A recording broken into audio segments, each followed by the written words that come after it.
Su obra es como un boceto previo, un apunte y se queda como en suspenso, siempre evitando la imagen realista. Lo menos es más, porque tan solo con un trazo, eso sí, rotundo, consigue dotar de vida a un animal. Gatos, peces, serpientes, tigres desfilan por estas pinturas. Son la particular fauna de Manuel Ruibal, que pueden admirar en Nova Caixa, Galicia, en Vigo. Se acaba de editar un libro con más de 200 piezas dedicadas a una temática que le fascina desde niño. Repasamos una larga trayectoria que se acerca a los 50 años de este reconocido artista. Manolo, bienvenido a Espacio de Arte. Hace 4 años que nos visitas. Sí, 4 años estuvimos aquí juntos. Sí.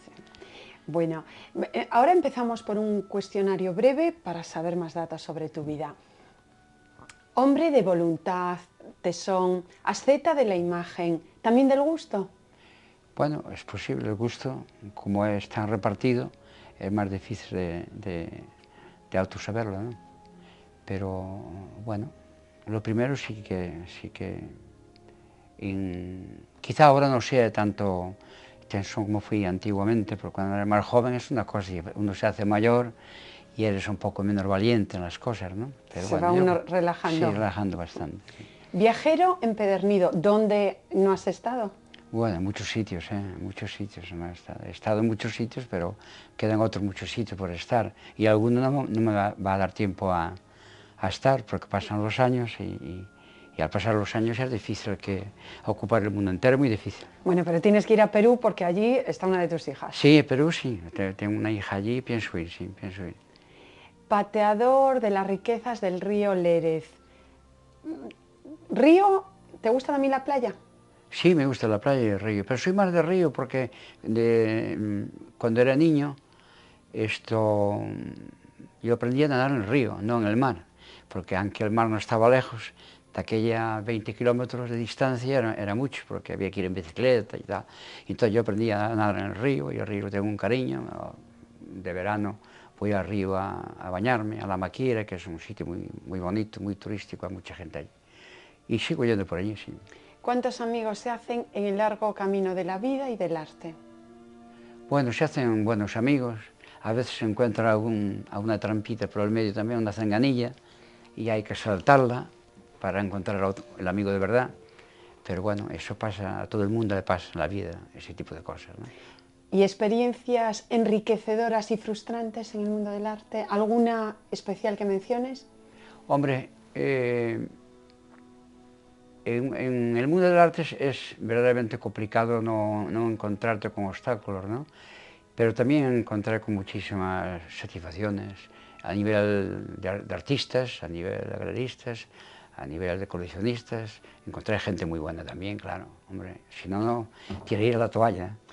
¿Qué significa Lola en tu vida? Porque además de tu mujer, es tu marchante. Sí, es la que me lleva todas mis cosas, sí. Mi hija preciosa, la pequeña, que lleva ya 11 años trabajando conmigo, y mi mujer son las que me llevan todo lo que es el papeleo, todo lo que es complicado de exposiciones, que es un mundo que a mí se me escapa bastante. Y entonces tengo más tiempo para estar en el estudio trabajando tranquilo, mientras los otros luchan por otro lado, ¿no?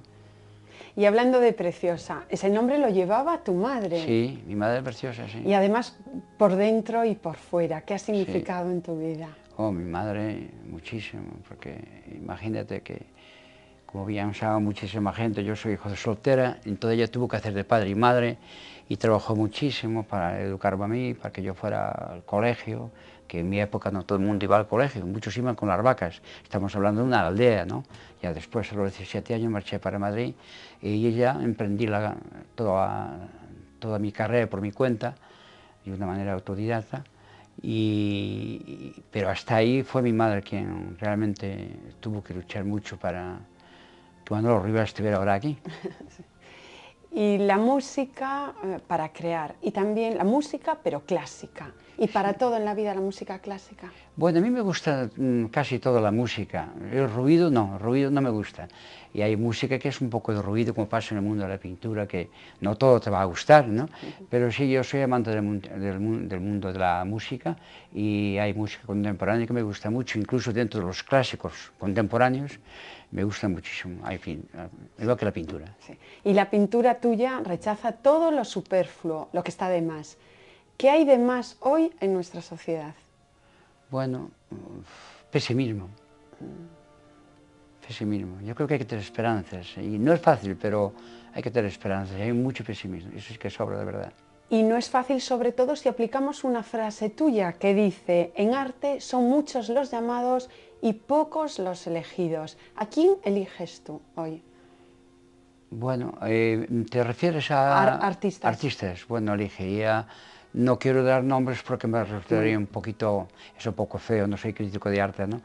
Hay pintores que me gustan más, pintores que me gustan menos, y que yo no tiene por qué sobrar ningún pintor, ¿no? O sea, la pintura es libre, igual que escribir, no está prohibido, no debe estar prohibido, por lo tanto cada uno hace su mundo, y bueno, unos te entusiasman y otros no, pero igual que mi obra no le gusta a todo el mundo.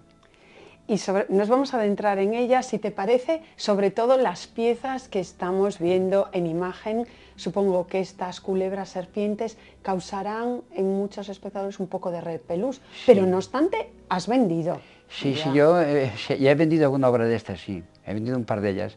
Y hay bastante rechazo en general, estéticamente, ¿no? Pero no es por estética, es por la impresión que da. Hay gente que tiene un rechazo muy especial sobre las serpientes, y entonces, como las hice algunas algo realistas, policromadas, buscando el mismo color que tienen algunas de las serpientes, y claro, la gente, en general hay algo de rechazo, sí.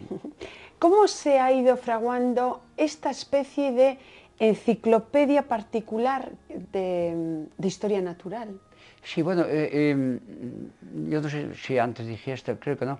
Yo de niño pequeño dibujaba muchísimo en mi aldea, en papel de estraza, animales que me rodeaban, que son, bueno... De casa, domésticos. De domésticos, todo, de vecinos, de mi familia, de todo. Y hacía muchos apuntes, dibujos, y claro, los rompía todos porque, bueno, en el medio que yo vivía no me aplaudían lo que yo hacía, con eso no se come, ¿no? Te dicen, bueno. Entonces yo lo guardaba para mí, pero los terminaba rompiendo, porque según iba yo avanzando, iba viendo que eran torpes, y bueno, pero eso me marcó un poquito también. Y luego después, a la larga, cuando empecé con esta etapa, que eso no hace tantos años, fue viendo muchos reportajes en televisión, estos reportajes en la 2, a las 4 de la tarde, que echan tantas cosas, animales preciosos, ¿no? Que en mi infancia ese medio no lo sabía, y ahora sí, y luego eso todo me inspira para después hacer cosas.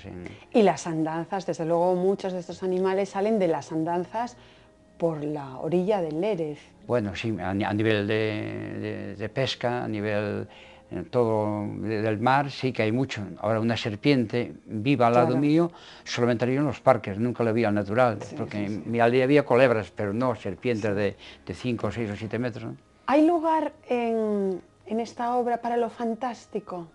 Sí, bueno, mucha obra mía realmente es fantástica. Hay algunas de las piezas que bueno, puedes asociarlo con alguna culebra, o con alguna serpiente, o con un gato. No, pero digo, para lo imaginario, animales imaginarios. Sí, pero lo que ocurre, lo que estaba yo diciendo es que a veces cuando creo que estoy haciendo algo fantástico, cuando veo un reportaje de la historia natural, de lo que es el mundo de los animales, resulta que yo lo que hice pensando que era fantástico es menos fantástico, porque la veo, coño, esto es lo que hice yo el otro día, o sea, eso me tiene sorprendido mucho a mí, o sea, que pensando que estoy haciendo algo fantástico, y luego no es tan fantástico como yo pensaba. Sí. Y otra cosa que nos resulta fantástica y mágica es que con un golpe de tinta, con un trazo, consigas dotar de vida a estos animales, desde la sencillez. ¿Cómo se consigue? Sí, bueno, eso son muchos años de trabajo, ¿no? Tengo 70 años, empecé a pintar con 12, y entonces, claro, verdaderamente los años hacen de que llegues a hacer eso que resulta espontáneo, que a veces detrás de lo espontáneo hay un trabajo que es roto. Evidentemente, y para llegar sí, a lo sencillo. No siempre sale a la primera, rompo muchas cosas antes, pero bueno, eso los artistas, todo el mundo lo sabe. Sí, pero ya cómo se rompen esos lienzos, algunos que llegan a los 20 metros, algún Sí, mural bueno, que has hecho. lienzos los más grandes son de 4 y 5 metros, pero en papel tiene un dibujo que tiene 44 metros. Y son bichitos que van por el campo, y entonces lo tengo todo enrollado Sí, porque no sí, tengo dónde sí, sí, tenerlo. sí. Lo fui estirando, pinto mucho con el suelo, yo trabajo mucho con el suelo, ¿no? Porque trabajo mucho con tinta china y con témpera, y si lo pongo, pues se escurre en el caballete, entonces trabajo mucho con el suelo. Y trabajas, bueno, después de haber hecho piezas en granito enormes, ahí está el campo de estrellas que nosotros Sí. vimos en el auditorio, pasas a la sutilidad del papel, vaya contraste. Bueno, yo hacía antes ya mucho, trabajaba mucho en papel, dibujaba mucho en papel. Lo que ocurre es que muchos piezas que estuvieron aquí en Campo de Estrellas, yo había hecho bocetos de dibujos antes, y luego hice bocetos también en piedra y en barro, y en tamaño pequeño, para luego con los canteros que trabajaron conmigo para convertirlos en... Había algunos que eran de 15 y 20 toneladas, y 10 toneladas, 5 toneladas, una cosa así un poco loca, ¿no?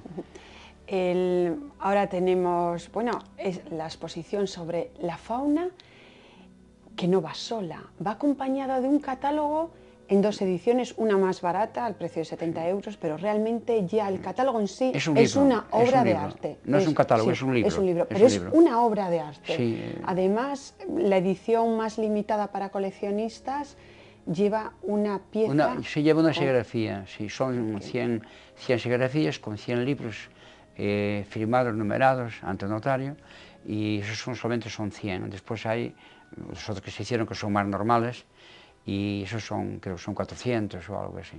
Bueno, vaya, además, sacar un libro y de estas características es Y en adquirir, esta época, además. sí, adquirir una obra de arte.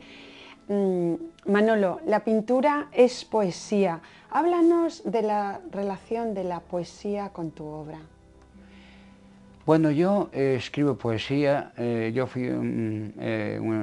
escribo, no edité casi nada, así cositas pequeñas, le tengo mucho respeto a la literatura yo, y por eso empecé tardísimo a escribir. Yo empecé con 30 y tantos años, casi 40 años a escribir, tengo 70, 30 y tantos años que estoy escribiendo muy calladitamente. Lo que pasa es que ahora está descubriendo un poco, porque algunas cosas le puse en catálogos, algún libro, algún poema mío, algún aforismo que tiene que ver con el mundo del arte, ¿no? Y bueno, una cosa tiene que ver algo con la otra. Por ejemplo, trato mucho el mundo del campo, en mi poesía trato mucho el mundo del campo, ¿no? Y también a veces hablo de los animales. Hay un poema que está dedicado a un perro que tuve muchos, pero uno que me murió muy mayorcito, y le tengo un poema hecho que está en ese libro precisamente. Y a poemas, al dibujo. De hecho, lo calificas, el dibujo creó el perfil del mundo. Qué bonito. Sí, ese es un poema mío, sí, porque el dibujo es importantísimo para mí, en todos los aspectos, ¿no? Y lo que hago ahí, bueno, la poesía da ese alcance de dejarte llevar por, exageradamente, ¿no? Pero sí, es el perfil del mundo. Sí, dibujo y pintura, porque la pintura son, bueno, siempre, los fondos en Manolo siempre son neutros, pero ahí dan cabida a colores muy saturados. Bueno, hay colores muy atrevidos, muy valientes, muy rojos, vivísimos. Por el color yo no tengo... Bueno, hago el color como aquel que canta, ¿no? Sin ningún tipo de trabajo, ¿no? Cojo los colores con mucha facilidad, porque soy colorista y me gusta, y bueno, y es una intuición que no puedo yo explicarlo, es difícil de explicarlo. Ahora vamos a coger en el aire la cita, la semblanza que hace sobre tu obra una persona que la conoce muy bien, el crítico de arte Antón Castro. Manolo Ruibal é un artista da estirpe dos pintores poetas que van de Matisse a Miró, a Henri Michaux, que procede da vanguarda histórica galega en principio nos anos 60, que cambia e se vencella a Escola de París, basicamente a Matisse, como citaba, pero vai evolucionando a partir dos anos 70, entronca co informalismo, especialmente co mundo sígnico e gestual. A súa pintura podríamos dicir que establece unha relación directa coa natureza que concluye nos últimos anos, nos anos 90 e 2000, con temas pretestados como son os árboles, e últimamente os animais, que son a fauna, nunha mirada sígnica e esencialmente poética, porque el é un pintor que fai simultaneamente poesía. Diríamos que o seu posformalismo nos términos actuales fai explícito unha fusión do home ca natureza a través da serpe, da fauna, dunha serie de peixes e animales domésticos que, repito, son pretextos para facer explícita unha mensaxe que vincula iso que decía Schelling, a conxelación da natureza nun estado ideal. A pintura, a escultura, porque tamén é escultor, e a poesía constituyen un todo que se sintetizan nun xénero que é, en principio, a arte como definición. Entre a abstracción e a figuración, máis abstrato si cabe, define unha línea que podíamos considerar sumille, vencellada ca pintura oriental, donde non hai rectificacións. Esencialmente o dibuixo é o seu corpus e a pintura é o último pretexto para facer explícito o último acto creativo. Muchísimas gracias, Antón. Uno de los grandes estudiosos de tu obra, ¿qué te ha parecido? Sí, pues sí, lo has definido más o menos. Él conoce bastante mi obra y además vive cerca de mi estudio y nos conocemos hace 35 años o así. Y bueno, conoce todas mis etapas muy bien y entonces, bueno, es normal. Lo que dijo más o menos obedece a lo que yo trato de plasmar en mis cuadros y en mis esculturas. Ha hablado de antecedentes y también nosotros vemos una aproximación al diseño. Tus antecedentes, aunque los ha mencionado Antón, ¿estás de acuerdo? Vamos, estás de acuerdo con todos los que ha mencionado. Y eso que tu obra ha ido evolucionando mucho. Sí, claro, bueno, él nombró a varios pintores ahí difiero con alguno que no creo que no tuvo nada que ver conmigo, pero Matisse luego fue un pintor que tuvo mucho que ver con mi pintura a nivel de color, porque en lo demás no tengo nada que ver, pero en el color influyó mucho en mí. Es un colorista extraordinario y cuando yo lo vi en el año 66 en París, con 23 años, imagina cómo iba a influir en mí un hombre de esos, ¿no? Sí. Eso fue... Bueno, y empezó tu vocación cuando lo decías, siendo niño ves aquel almanaque en la farmacia con todos los grandes, con Van Gogh, sí, con Cézanne, y es cuando ahí decides y tu apuesta en momentos dificilísimos que quieres ser artista. Eso fue en mi aldea, en una farmacia. Yo siempre cuento esa anécdota y no sé, me haré un poco aburrido, pero lo conté muchísimas veces, pero a veces hay cosas que influyen mucho en una persona en el futuro.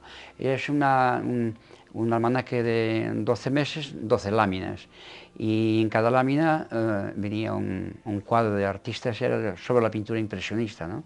Donde estaban, lo que hemos hablado, estaba Schiele, estaba Cézanne, Van Gogh, Claudio Monet, todos los pintores de toda la escuela del impresionista francés. Y claro, cuando vi que eran a todo color, yo que estaba acostumbrado a ver textos de libros en la escuela, de reproducciones de pintura, pero en blanco y negro, y aquello era a todo color, además era en tamaño grande. Me acuerdo que era de una empresa que vende para la farmacia, como le llaman, una multinacional de esas, que son, ¿cómo le llaman? Ahora no me viene a la cabeza. Bueno, una gran... Sí, Y todavía, por cierto, ese tipo de catálogos con artistas se siguen haciendo, almanaques se siguen haciendo hoy. Sí, pero claro, pero estamos hablando cuando yo tenía 14 años. Sí, claro, entonces la impresión y no se veían almanaques en color de aquella, muy poquito, en blanco y negro. Y un libro de texto, ni vi, es un libro de arte, ¿no? Donde yo vivía por lo menos, ¿no? Y luego cuando llegué a Madrid empecé a ver algo, pero no había, como hay ahora, esa saturación de libros de arte por todos lados, que puede ver lo que quiera. Pero la formación, como tú te formaste en los museos, claro, pues... Estamos hablando de hace muchos años, ¿no? Sí, claro. Sí, sí. ¿Y lo que darías, Manolo, lo que darías por tener algunos dibujos de aquellos de tu infancia? Sí, me gustaría muchísimo. Porque yo ya sé que muchos de ellos eran torpes y serían para romper, pero por ver ahora, ¿cómo serían aquellos? Esto lo digo siempre, y esto lo digo siempre desde hace unos años para acá. Y eso que tienes bien catalogada toda tu obra, por cierto, dispersa por el mundo entero. Pero hasta los 20 años para arriba, de 20 años para atrás, no logré encontrar nada, ni un cuadro, ni un dibujo, ni nada, no logré encontrar nada. Bueno, me interesa mucho, ahora tenemos en en pantalla estos pájaros que emprenden el vuelo y también los bancos de peces. Se quedan, son menos figurativos que otras piezas, porque en cierta manera has vuelto un poco a lo figurativo que habías abandonado. Sí, no cabe duda que esto, el tema que cogí, se prestaba para que fuera, que tuviera referencia de algo, ¿no? Que fuera figurativo, porque aunque la figuración que hago casi se convierte en una abstracción, pero yo necesitaba que figurara algunos animales que tuvieran que ver con tal animal, que tuviera que ver, y no, entonces claro, no deja de ser figurativo. Ahora tenemos, bueno, figurativo parece, sí. Tenemos en pantalla esta instalación que recrea así un bosque, no se piensen que las serpientes, porque estas casi parecen hiperrealistas, de lejos parecen. Sin belleza no hago nada, solo ella me mueve. Esta no es una frase mía, es tuya. Sí, la belleza. ¿Qué es la belleza para mí? A mí la belleza en todos los aspectos, ¿no? Por eso que yo veo una anaconda, yo veo muchísima belleza. Y hay otra gente que les espanta ver una anaconda, ¿no? Ver un tigre es una maravilla. Yo veo un tigre, me parece algo de una belleza extraordinaria. Bueno, a tal punto que al tigre lo has comparado con la mujer. Sí, porque tiene la misma belleza. Es una cosa extraordinaria. ¿Y al hombre con qué? Ese sí que lo vi de cerca. Sí. ¿Y al hombre con qué animal lo identificarías? Pues, solamente depende, ¿no? Mira, solamente he pintado un retrato de un amigo mío hace muchísimos años, hace el año 72. Es el único retrato que hice donde aparece un hombre representado en mi época figurativa. Nunca pinté a un hombre, no tengo nada contra el hombre, pero no me tira, no me tira. Tu obra también resulta muy agradable y optimista. ¿Estoy en lo cierto? Sí, todos me dicen que soy muy alegre pintando por el color, no cabe duda, ¿no? Pero yo un poquito pesimista a veces sí que soy. Bueno, y en etapas anteriores, etapas anteriores sí, no digamos. Sí, tuve una época algo negra y de alguna manera siempre va reflejada en la obra que hago. No obstante, a veces me miento un poco a mí mismo y cuando estoy pesimista yo trato de hacer algo que tenga color, que tenga fuerza, que tenga alegría, que tenga... Eso suelo hacerlo con frecuencia, es una pelea que yo tengo a veces. Una trayectoria tan larga, con antológicas míticas, y tu obra que ha evolucionado mucho, ¿con qué etapa te identificas más? ¿Cuál es más significativa para ti? Pues bueno, yo como siempre estuve investigando, todo artista que investiga comete grandes errores, ¿no? Y yo considero que algunas etapas mías, si estuviera, alguna de ellas lo hubiera borrado de mi mundo. Y es triste, pero es así. Pero con la que más me quedaría, pues en este momento me cuesta... no sé, porque hay cosas que estoy haciendo ahora que me gustan muchísimo, pero hace 20 y tantos años, no, más ya, alguna pieza que vi en el 74 que estaba vendida y luego vino a la antológica mía a Pontevedra y luego fue a la antológica de Madrid también y no la había visto desde el 74, ¿no? Y cuando la vi hace 4 años, pues quedé verdaderamente muy sorprendido. Dije, ¿qué obra? ¿Cómo hice yo eso? Yo creí que iba a ser flojo, que no iba a resistir el tiempo. Pues ha ganado con el tiempo. Claro. También es verdad que en la antológica buscamos lo mejor. Sí. Ocultamos los trapos sucios, claro. Sí. Y en esta, ya nos queda muy poquito tiempo, pero en esta colección del Centro Cultural Nova Caixa Galicia en Vigo también ha habido una selección importante porque el libro tiene más de 200 animales y aquí, sin embargo, en exposición solo hay 50. Efectivamente, la selección ha sido rigurosa. Sí, ha sido rigurosa. No fue por mí solo, ¿no? Fue Antón Castro colaboró ahí, mi hija preciosa también colaboró y yo colaboré un poquito más detrás. Ahí no me metí mucho yo. Estaba yo acostado. Bueno, pero te has quedado muy contento. Y además me lo montaron muy bien. Sí. Quedé muy además, contento. los lienzos grandes ahí solos para que luzca muchísimo más. Quedó muy bien. Y no nos queda más tiempo, Manolo, invitar a todo el mundo que no se pierda la exposición. Y sobre todo, muchas gracias por haber estado con nosotros. A ti, muchas gracias. Y sobre todo, aparte de la exposición, pues que se hagan también con un fantástico catálogo, porque no solamente es llevarse el catálogo, que es un libro de arte, sino es llevarse una pieza, porque lo hay de edición limitada para coleccionistas con un grabado en su interior. Esta pintura sutil, grácil, que se aproxima a la caligrafía. Uno de nuestros artistas grandes, Manolo Ruibal, y la cita es Nova Caixa Galicia de Vigo. Hasta la semana que viene. Muchísimas gracias.